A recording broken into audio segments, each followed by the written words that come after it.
Good morning everyone. आजच्या पिरियडला, आजच्या तासाला आपण वत्सलसुत्त या कवितेविषयी माहिती बघणार आहोत. मी मागच्या झूम मीटिंगमध्ये यापूर्वीची जी कविता होती ती शिला निशंसा म्हणजे शिलाचे महत्त्व किंवा शिलाची प्रशंसा भगवान बुद्धाने एका ब्राह्मणासमोर कशी केली होती याबद्दल माहिती सांगितली होती किंवा शिला निशंसा ही कविता आपण अभ्यासली होती. त्यानंतर वत्सलसुत्त ही कविता आता आपण अभ्यासूया. या ठिकाणी दोन शब्द येत आहेत, वत्सल आणि सुत्त. या ठिकाणी दोन कविता आहेत, एक आहे वत्सल. ह्या कवितेमध्ये दोन शब्द येत आहेत, एक शब्द आहे वत्सल आणि दुसरा शब्द येतो सुत्त. या ठिकाणी वत्सल म्हणजे नीच आणि सुत्त म्हणजे विचार. मनामध्ये येणारे विचार हे नीच प्रकारचे कनिष्ठ विचार असतील तर त्या व्यक्तीला वत्सल म्हटलं जातं. जेव्हा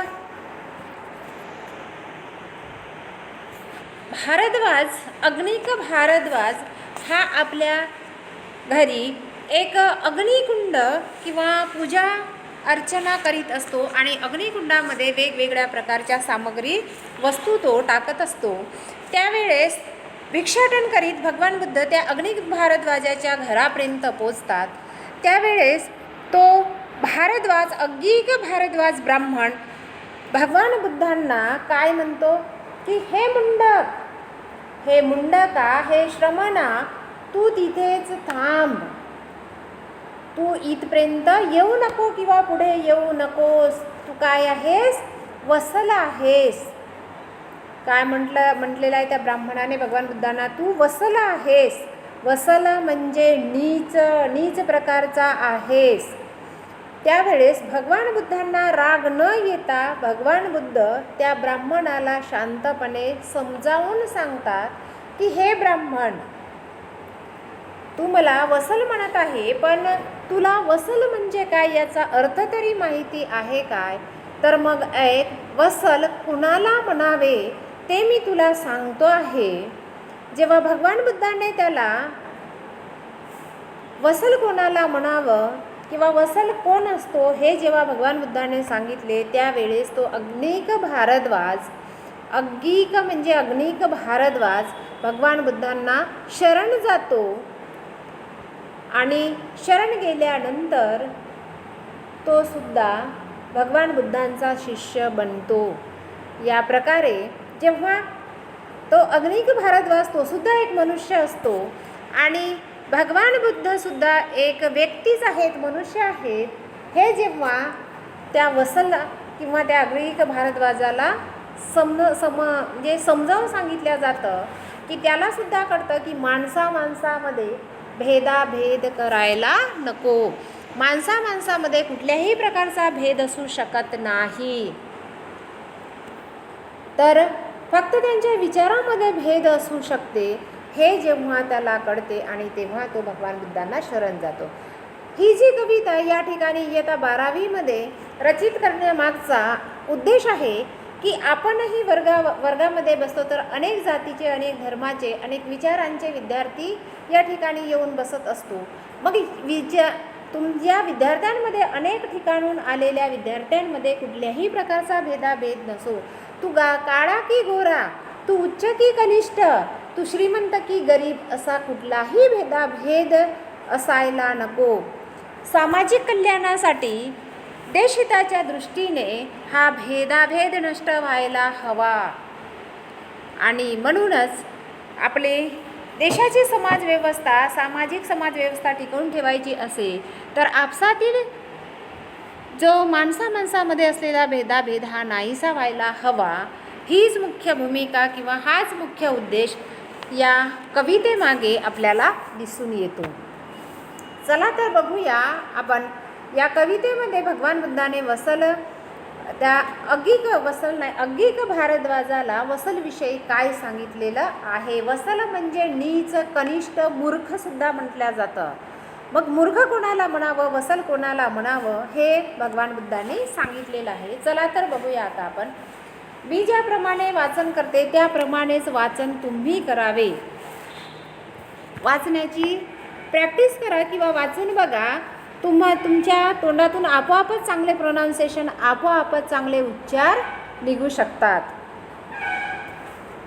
पहिली गाथा बघू आपण. कोधनो उपनाहीच पापमख्खीच यो नरो. कोधनो उपनाहीच पापमख्खीच यो नरो. विपन्न दिठ्ठी मायावी तंग जय्या वसलो इति. या ठिकाणी कोधनोचा अर्थ होतो क्रोधी. कोधनोचा अर्थ होतो क्रोधी.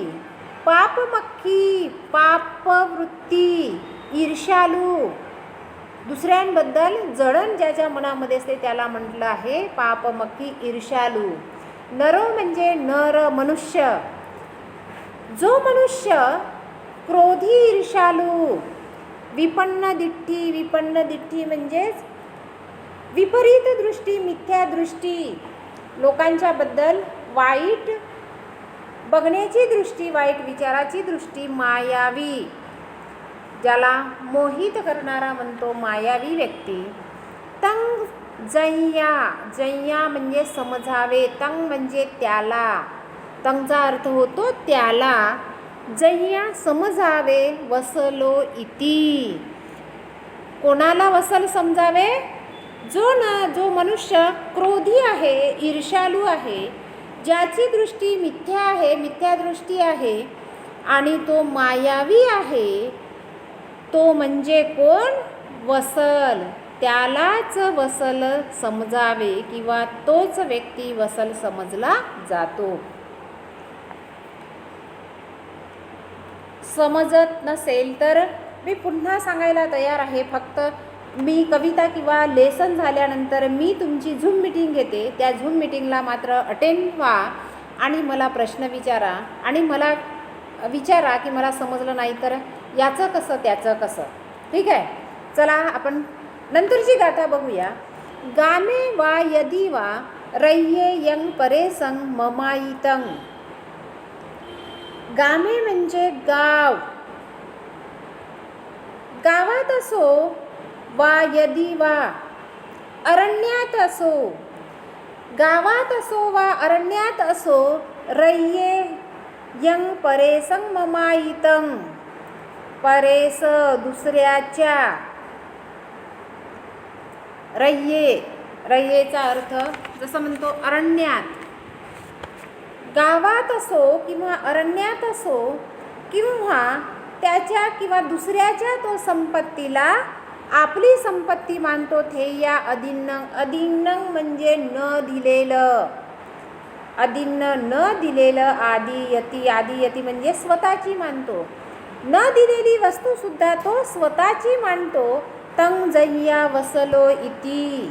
त्यालाच वसल समजावे किंवा तो वसल समजला जातो. गामे वा यदी वा रय्येय परेसंग ममायितं. गावात असो की अरण्यामध्ये असो, गाव असो की अरण्य, जो नीच वृत्तीचा मनुष्य आहे तो दुसऱ्याच्या वस्तूला किंवा संपत्तीला सुद्धा स्वतःची संपत्ती मानतो. त्याला नीच किंवा वसल समजावे किंवा तो वसल समजला जातो. नंतरची गाथा. यो हवे ईन मादाय. ईन म्हणजे ऋण आणि ऋण म्हणजे कर्ज. यो हवे ईन मादाय चूज मानो पलायती. ईन म्हणजे कर्ज. चुज मानो पलायती. चुज म्हणजे मागायला जातो तर तो काय करतो? पडून जातो. ज्याचं कर्ज असेल तो कर्ज मागायला जातो तर ती व्यक्ती पडून जाते आणि कर्ज परत करीत नाही. ईन मादाय तो घेतलेले कर्ज परत करीत नाही आणि तो पलायती पडून जातो. नाही ते ईन मत्ती ती. नाही मी तुझे घेतले नाही, मी तुझे कर्ज घेतले नाही असा जो म्हणतो तो वसल किंवा तोच नीच समजल्या जातो.